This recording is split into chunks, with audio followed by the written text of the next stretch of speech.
À Lyon, les femmes musulmanes portent le voile ou ne le portent pas. La France est une république laïque et vivre sa foi au quotidien n'est pas toujours facile. Naza Bouguera est aide-soignante à Lyon. Elle est en France depuis 1963 et pour faire ses 5 prières par jour, elle doit s'adapter. Moi, quand je rentre à la maison le soir ou le matin quand je pars au travail, je fais ma prière. Quand je rentre le soir à la maison, je récupère mes 4 prières de la journée. C'est énorme. Ça veut dire que je délaisse tout pour rattraper mes prières. Que si je pouvais faire les prières au travail, il n'y aurait pas de problème. Mais le problème qu'il y a, c'est toujours le regard de l'autre. Autre façon de se protéger du regard de l'autre, Naza a aussi renoncé à porter le voile. Sa vie en France a donc influencé sa pratique de l'islam. L'inverse est possible aussi. Salima a grandi dans une famille française. Elle s'est convertie à l'islam à 14 ans. C'est une des rares femmes voilées à avoir voulu se prononcer sur la place de la musulmane en France. Cette fonctionnaire aimerait porter le voile au travail, mais évoque un déficit de liberté. Moi, je trouve que la loi est assez restrictive, sachant qu'on est quand même dans un pays de liberté de religion et de liberté tout court. Et que le cadre de la loi nous empêche d'être pleinement ce qu'on est. Cette identité choisie et non héritée n'a pas plu à tous les membres de sa famille. Son père voyait la femme musulmane comme soumise. Salima nuance cependant son avis. Ça veut dire, la seule chose à laquelle on est soumise, c'est Dieu. Après, on n'est pas soumise ni à un mari, ni à un père, ni à un frère, comme on peut le croire. Il y a des différences entre la culture et le culte. Salima se dit libre, mais certains hommes peuvent user de la religion pour asservir la femme. Marie-Martine Chambard milite contre ces abus au sein de l'association Femmes contre les intégrismes. Ce qui pose problème, c'est quand les discriminations se réinstallent, puisqu'on est, nous, dans une société qui ne discrimine pas les hommes et les femmes, qui ne donne pas une place aux femmes parce qu'elles sont des femmes ou aux hommes parce qu'ils sont des hommes. Chacun fait selon ses compétences et ses capacités. Donc le problème, il se pose au moment où les femmes se sentent discriminées et où elles veulent en sortir. Voilà, où on leur assigne un rôle et qu'elles ne veulent pas de ce rôle-là. Et on sait que ça débouche sur des drames. Éternel compromis, les femmes musulmanes de France doivent se reconnaître entre textes de loi et textes sacrés.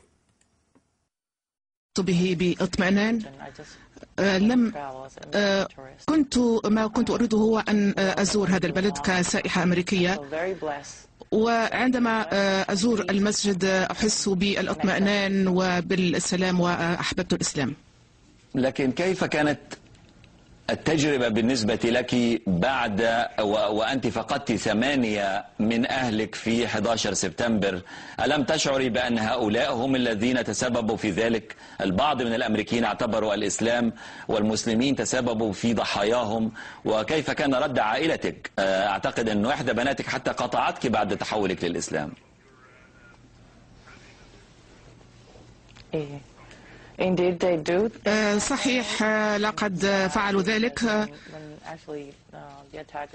وعندما هاجموا مركز التجارة العالمي كنت في العمل وكانت هناك صدمة كبيرة لدي، ولكن لم أشير إلى ثقافة أو إلى أي، وقد يكون أحد استخدم الإسلام كسبب لفعل ذلك، ولكن ليس لدي أي سبب لذلك. لو تحولت إلى ضيفتنا في كاليفورنيا أنجيلا كولينز لأتعرف منها أولا أيضا عن تجربتها. أنت استمعت إلى الأذان في تركيا أعتقد، ثم تحولت إلى الإسلام بعد 11 من سبتمبر في فترة. لماذا؟ ما الذي حدث؟ 11 سبتمبر سبب لك مسألة تحدي أو مسألة فضول أن تعرف هذا الدين؟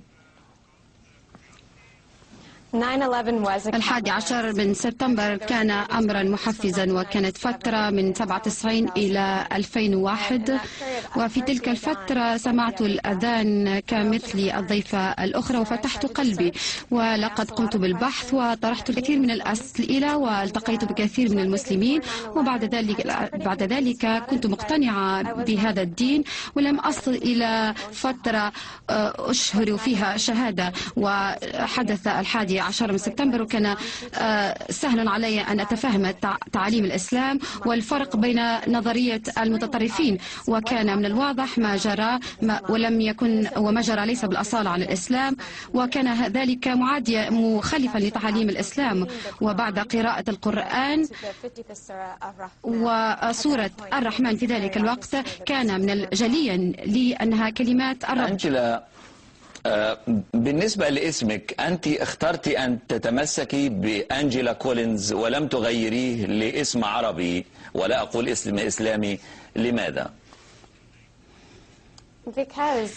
لأن الإسلام دين عالمي واسمي عالمي. الاسم الذي أعطته لي أمي وأنا فخورة به، وأريد من الناس أن يعرفوا أن الإسلام يصل إلى الغرب ولديه أسماء غربية، وإنه من باب الاحترام تبني أسماء إسلامية وليس إجباري.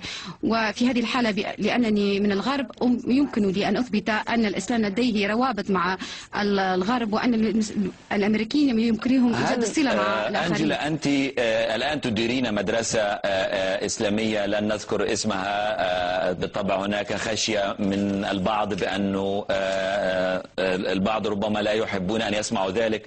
كان لنا تجربة في إحضار أنجلا حتى من مكانها في مقاطعة أورنج كاونتي، اضطرت أن تقود سيارتها من أجلنا أكثر من 60 أو 70 ميل أو 100 كيلو متر لتحضر إلى استوديو في لوس أنجلوس، لأن الكثير من الاستوديوهات في منطقتك رفضت أن تخرجي على الجزيرة معنا، واعتبروا أننا نروج للإسلام ونستغل 11 من سبتمبر.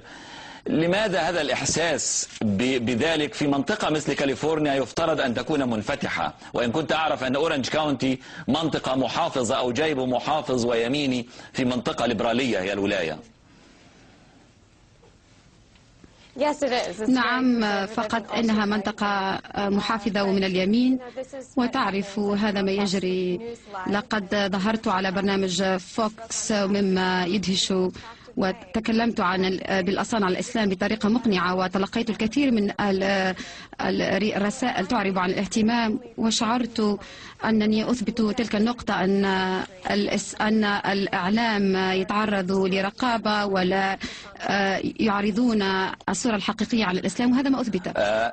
لو تحولت إلى صفية، أنت كان الاسم إليزابيث، هل مقتنعة بفكرة أنجلا بأنه لماذا لا نحافظ على الأسماء؟ إليزابيث تورس بدلا من صفية القصبي مثلا، أو إليزابيث القصبي لأن هذا اسم زوجك. لماذا التغيير؟ هل هناك تأكيد على الهوية أنه يجب أن نغير لأسماء مسلمة أو عربية؟ It's my understanding we have a lot of freedom. ما أفهمه أن هناك الكثير من الحرية والإسلام في الإسلام، وهذا الاسم عرض علي في مراكش. لم أجبر على قبول هذا الاسم، أحببته كثيرا، وكان لدي اختيار لأبقى على اسمي الأمريكي، ولكن هذا اختياري الاسم العربي. بالنسبة لتجربتك بالنسبة لفلوريدا، صفية، أنت اعتنقتي الإسلام وتزوجتي مصري. أنجلا أعتقد متزوجة كويتي أو كانت متزوجة كويتي. هل هو الزواج هو سبب أنكم تحولتم إلى الإسلام، بمعنى الرغبة في ارتباط بشخص مهما كان الثمن حتى لو تغيير العقيدة؟ أترك السؤال لأي منكم يريد أن يبدأ.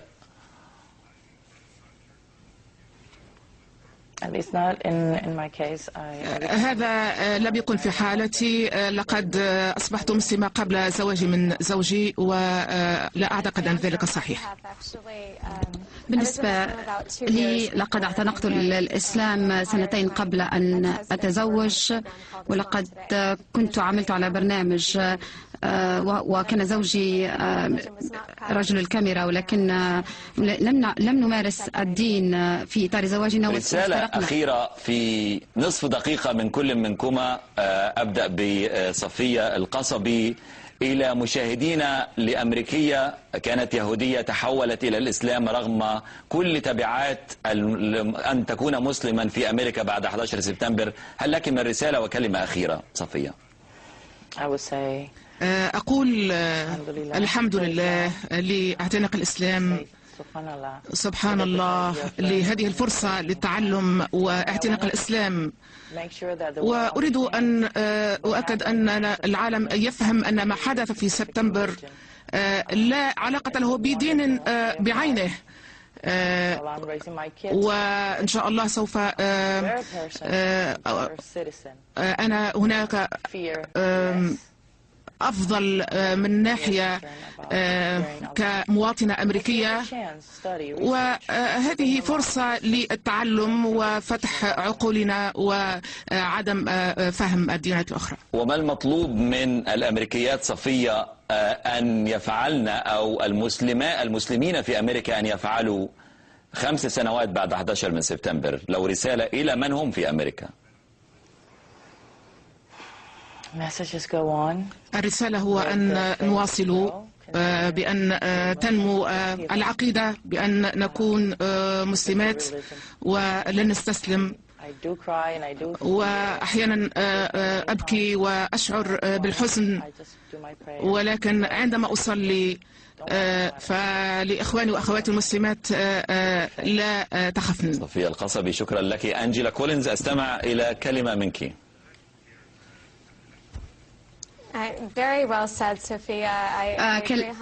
أتفق مع كلمات صفية، وعلينا أن نفهم الإسلام في إطار مختلف عن أفعال الناس.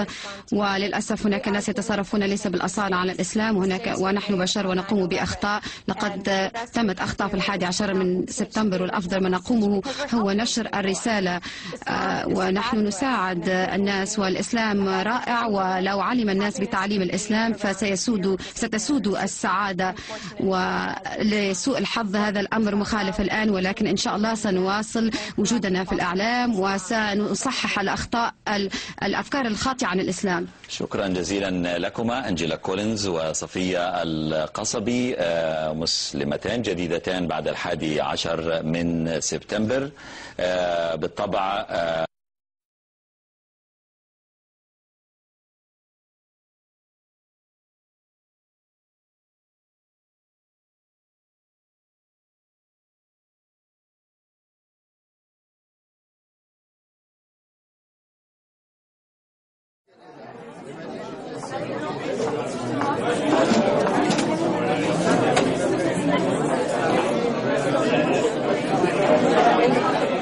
Bienvenue.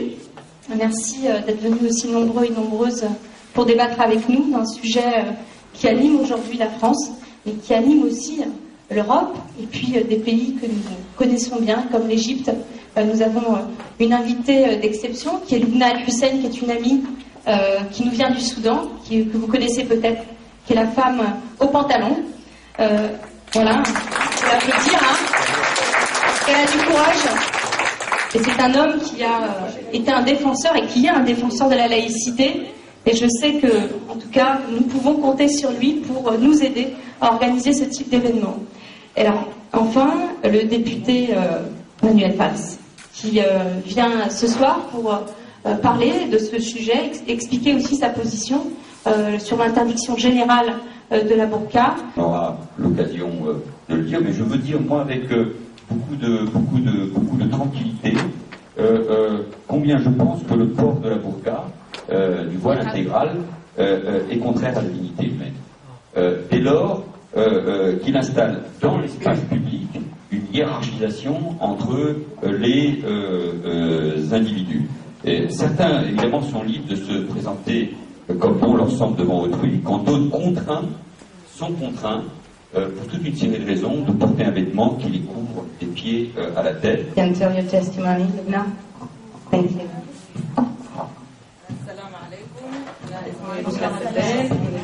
Je m'appelle Lubna Al-Hussein, je viens du Soudan. Je suis musulmane. Et je respecte toutes les religions, toutes les autres religions. Alors, oui, je crois que nos invités ont posé les termes du débat.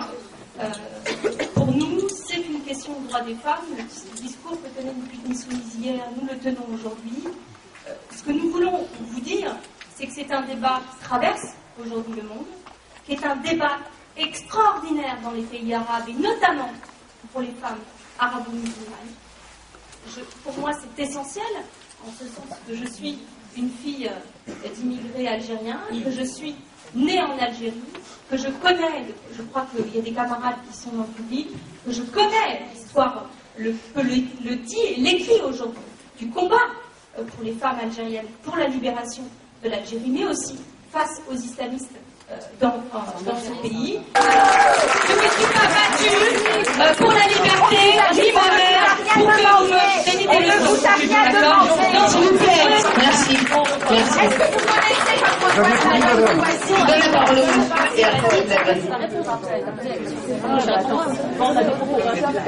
Voilà, donc je vais vous troubler peut-être un peu, mais je ne suis pas pour l'adoption d'une loi. Et je vais vous dire pourquoi. Parce que je veux vraiment vous vaincre. Et que vous offrir une loi, c'est vous poser en victime, c'est vous offrir une résistance. Et ça, je ne le veux pas. Oui, je pense que c'est vrai que la tension avec laquelle ce débat a démarré, de la part des messieurs les députés, vraiment a mis à vif tout simplement les sentiments des personnes musulmanes, parce que on a usé. Alors s'il vous plaît, sinon je pense que si tout le monde se met à crier, là je pense que ça fera du bruit. Donc s'il vous plaît, un peu de respect. On a entendu des gens lyncher la liberté individuelle et on n'a rien exprimé. Maintenant écoutez-moi s'il vous plaît. Donc ce que j'espérais moi par mon intervention, c'est plutôt remettre ça dans un contexte effectivement de débat. Moi je rejoins l'intervention de la dame ici en partie, c'est-à-dire que la société ne se fait pas en parallèle par des hommes ou par des femmes. La société se fait avec en même temps les hommes et les femmes. Et je pense que l'islam n'a pas attendu 2010 pour qu'il y ait ça. La place de la femme en islam, je pense, revenez un peu à l'histoire. Je ne parle pas d'histoire qui est dans les bouquins de nos écoles, qui sont tronquées, qui montrent un islam absurde. Revenez à l'histoire de l'Andalousie, de l'Empire islamique. Non, s'il vous plaît, s'il vous plaît, c'est pas l'islam, s'il vous plaît, un minimum de respect, monsieur. C'est pas l'islam qui n'a pas reconnu que la femme n'avait pas d'âme jusqu'à dernièrement. C'est pas dans l'islam que la femme n'avait pas droit à l'héritage depuis 1431 ans. Je suis désolé, c'est pas en islam. C'est pas en islam, vous savez. La femme, depuis 1431 ans, était la dépositaire du savoir. C'est-à-dire, le prophète disait aux compagnons, prenez, non, s'il vous plaît,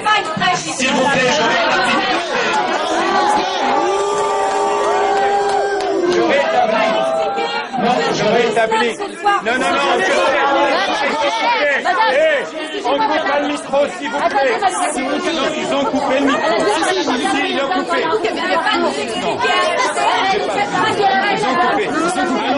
Apparemment, ils ont coupé le micro. Je vais vous expliquer certaines choses, s'il vous plaît. Je pense qu'à chaque fois, on nous amène des clowns pour parler au nom de l'islam.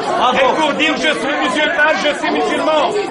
S'il vous plaît, juste un peu de silence et je vais parler, s'il vous plaît.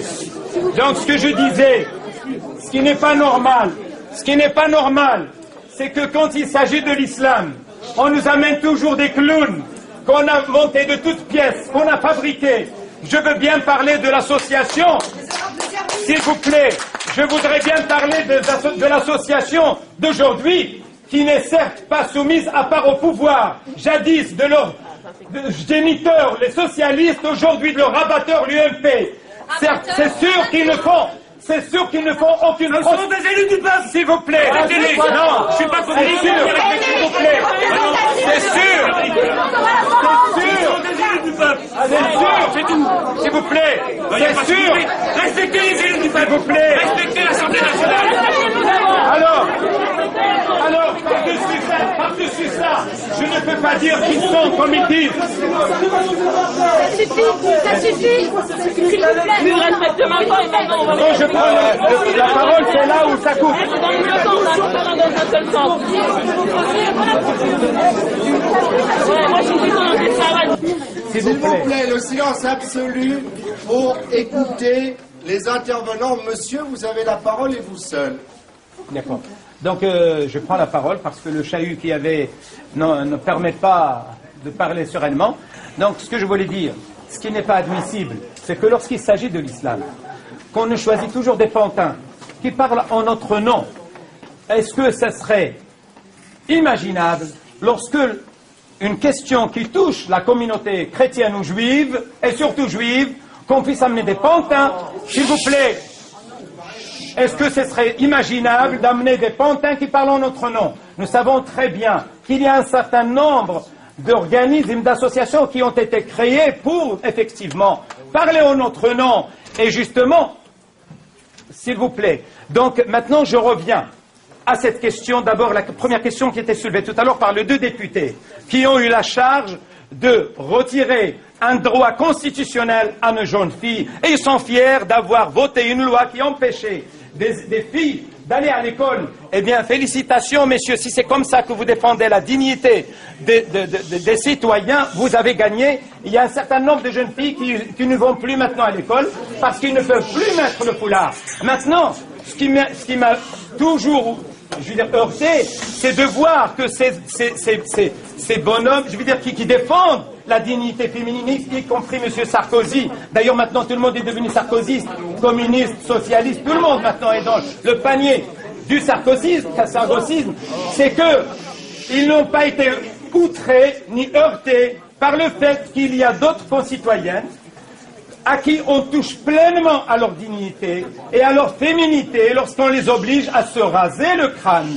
Et là-dedans, il y a plusieurs milliers de nos concitoyennes de confession juive qui se rasent le crâne une fois mariées. Et elles sont là. Alors pourquoi personne... Non, je suis désolé, je parle moi de la dignité. S'il vous plaît, je parle moi de la dignité. Maintenant, pour toutes celles et tous ceux qui nous parlent de la dignité, ces personnes-là, ils sont en train de décider que des femmes qui portent le niqab ne vont plus sortir dehors. Est-ce que c'est comme ça que vous imaginez que vous allez rendre service à des citoyennes? Est-ce que c'est comme ça que vous allez les libérer? C'est là la vraie question. Et moi je réponds à ça, s'il vous plaît. Moi je réponds et je termine. Il s'agit juste d'une seule chose. Il s'agit d'une guerre déclenchée contre l'islam sur tous les fronts.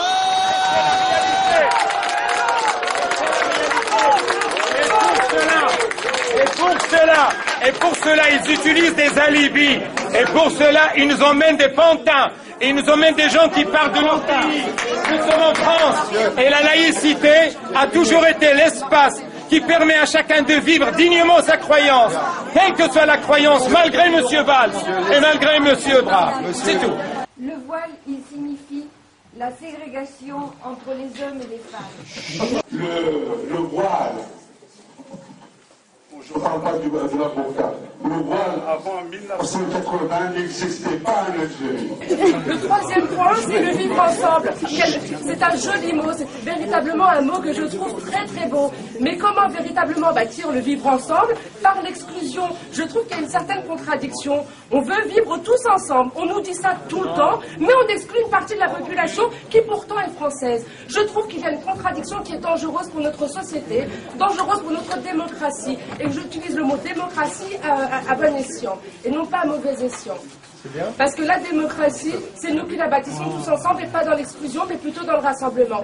Donc révisons nos termes avec le petit repère. Le député que je suis s'honore d'avoir fait voter à l'unanimité de l'Assemblée nationale, moins une voix, l'obligation d'enseigner l'histoire du fait religieux dans nos écoles et non pas la religion, parce que les religions font partie de l'histoire de l'humanité et ça doit être un objet d'étude et de culture. Pour ce qui concerne la croyance, ce sont des choix privés qui n'ont pas à venir dans l'espace public, quelle que soit la religion, Et vous étiez au dîner du CRIF, je pense. J'étais au dîner du CRIF. Je ne savais pas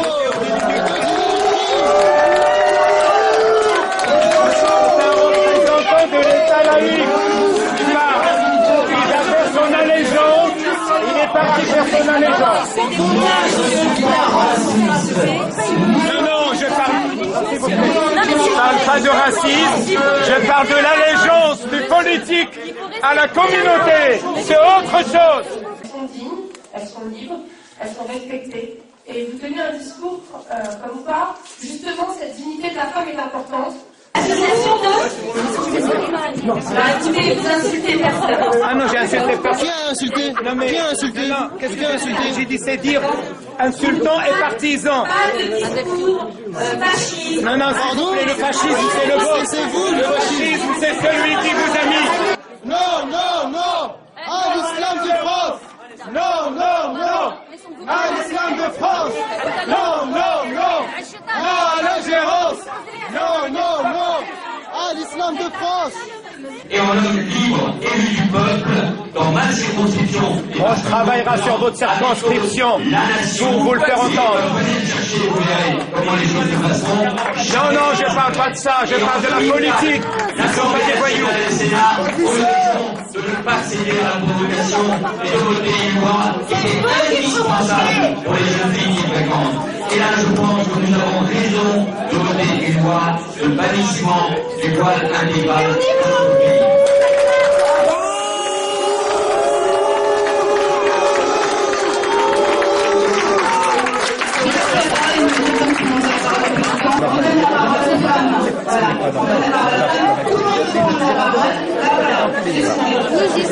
Mais à partir du moment où on nous prie... Je suis donc passée au GLBL. Oui, madame. Oui. Et je vais vous dire que c'est une souffrance pour moi quand je suis obligée de l'enlever. Alors, acceptez-le ou non.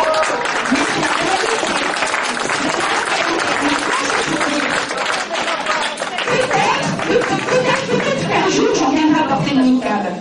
Sachez que derrière moi il n'y a ni père, ni frère, ni mari. Qu'est-ce qui va se passer quand cette loi va passer? Expliquez-moi. Il est question qu'on mette le soi-disant mari opprimeur.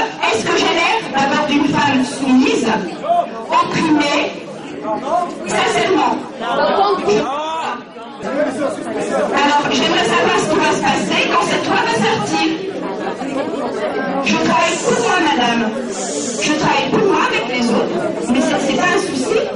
Mais bien sûr que non, je les paye. Justement, madame, est-ce que vous connaissez vos voisins? Oui.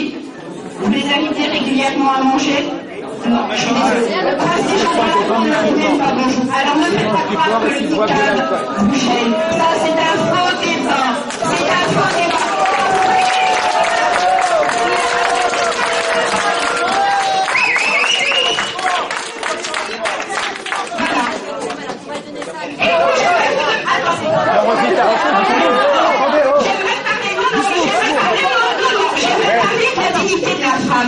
C'est intéressant, ça. Est-ce que c'est digne pour la femme d'un président de la République de se vendre sur Internet?